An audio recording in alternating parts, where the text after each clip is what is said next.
विदर्भाचा राजा संतश्रेष्ठ गजानन महाराज यांचा 147वा प्रकट दिन या निमित्ताने संस्थानकडून संपूर्ण मंदिरावर आकर्षक रोषणाई करण्यात आली होती। यावेळी भक्तांना कोणताही त्रास होऊ नये या दृष्टिकोनातून गजानन महाराज संस्थानने संपूर्ण यंत्रणा सज्ज करीत अनेक सेवाधारी आपली सेवा देत असून प्रकट दिन सोहळ्यानिमित्त रात्री 11:30 वाजेपर्यंत 1300 दिंड्यांचे आगमन झाले होते। या दिंड्यांना गजानन महाराज संस्थानतर्फे शाल श्रीफळ देऊन सन्मानित करण्यात येते।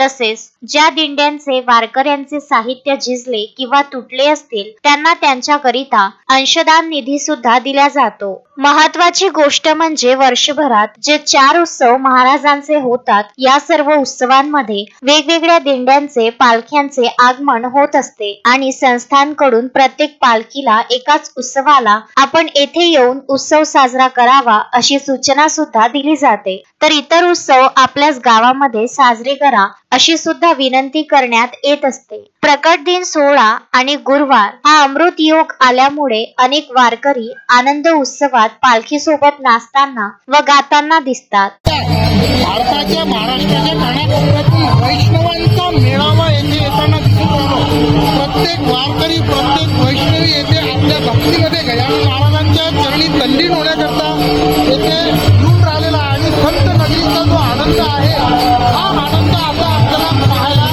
मिळत आहे। महेंद्र मिश्रा, विदर्भ न्यूज, शेगाव।